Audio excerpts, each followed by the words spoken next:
Kamaru Usman has been the undisputed champion in the welterweight division of the Ultimate Fighting Championship. Earlier this month, Kamaru Usman shocked the world with his amazing performance within the octagon against Colby Covington. But you won't believe how he had to fight, considering he broke his hand before the match. With all that said, let's get right into the video. Kamaru Usman's life. Kamaru Usman came from humble beginnings as he lived with his family on the Gulf of Africa next to the coast. He always believed that he was destined for greatness, and his family encouraged him in his endeavors. Usman and his family managed to get immigration into the United States, and there he started to get into sports. Usman and his family knew that sports were a big thing in the United States, so Usman made sure to try out a fair share of sports. With enough trial and error, he got into wrestling and fell in love with it. Due to his build and the strength he had from the start, Kamaru Usman was a natural at wrestling and worked his way up the sport. He became a member of the wrestling team by the name of the Black Zillions, where other African Americans took part in not only wrestling, but mixed martial arts and striking as well. There he met his coach, who taught him the art of striking, which was a major skill that Usman was missing. With the help that he gained from his new team and coach, he was able to represent himself as the Black Zillions team leader when they were supposed to face off against the American Top Team, which was organized by the UFC. It was his first time within the octagon, but Kamaru Usman fought like a natural and took his opponent down marvelously. From there onwards, he decided to leave the Black Zillions, and the Black Zillions were disbanded later on. When asked why he decided to leave, Kamaru Usman stated in an interview that he wanted a little more and that he needed to grow. He said that leaving the Black Zillions was exactly what he needed to take his wrestling, striking, and conditioning to the next level, and in order to become a better player of the sport. Kamaru Usman, with the training he has done, the support of his teammates and his coaches, has made it to the top as the undisputed welterweight champion. The welterweight division is no joke and is one of the toughest brackets in UFC history, as fighters have pushed themselves to their absolute limits when it comes to training and weight cutting for the weigh-ins. Despite all these hurdles, Kamaru Usman has been the undefeated champion with 15 wins and 0 losses under his belt, and he's going to keep at it from the looks of it. UFC 268. Earlier this month, he had a fight with his longtime rival Colby Covington, a rematch at UFC 268 as the main title card event. In their earlier dispute, Colby and Usman had some bad blood between them, and their fight turned out to be pretty gruesome as Colby got his jaw destroyed by Kamaru. Despite the bad blood, we know it wasn't intentional and is one of the major risks that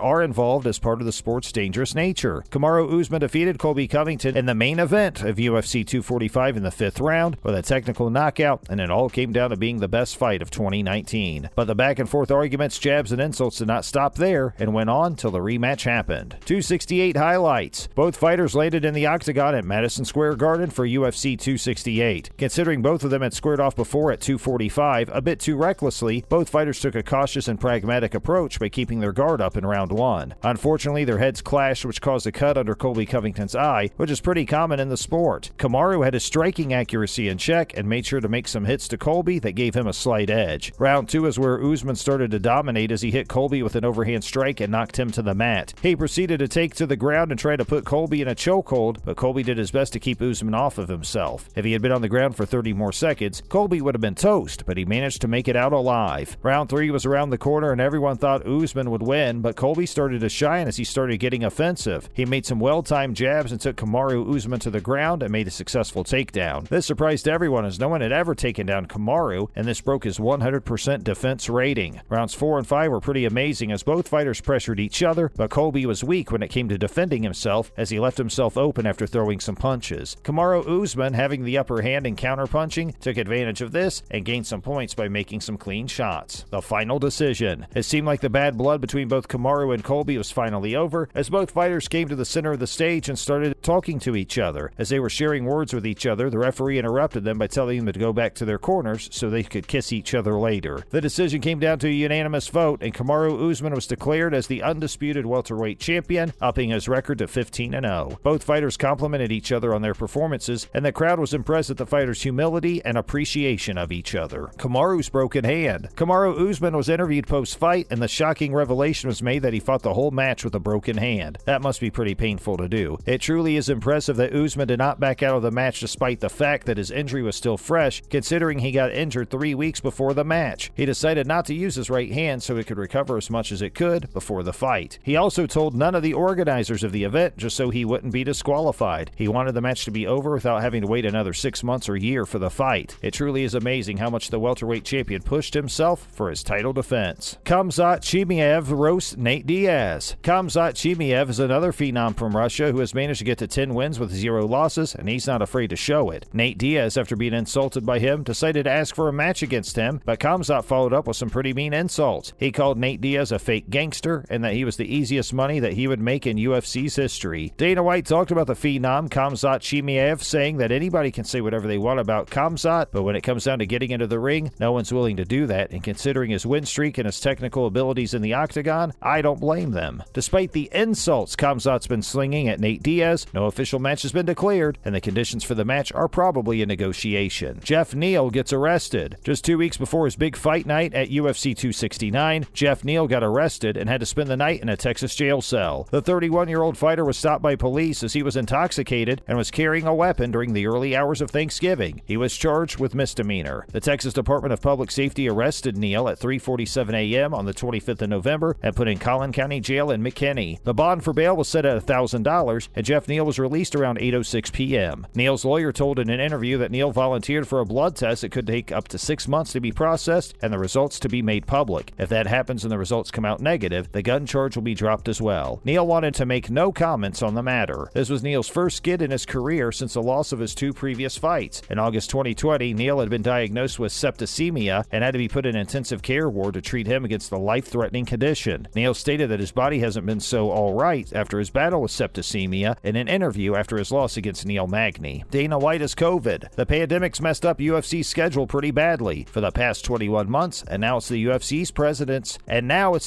president's turn as Dana White got diagnosed with COVID-19. Dana stated that he went to Thanksgiving dinner with his family in Maine. Dana was told that a family member tested positive, and later the whole family got themselves tested and found that everyone was positive for COVID. He got back on Saturday and decided to cold plunge and steam, but after spraying the eucalyptus, he noticed he couldn't smell it, and that's when it hit him that he had COVID. He took no time to call his buddy Joe Rogan for some advice. Many UFC fighters and friends took to Twitter and wished Dana White good health and a good recovery. And that's all for today's video. Please make sure to like and subscribe for future updates, and with that said, we'll see you next time.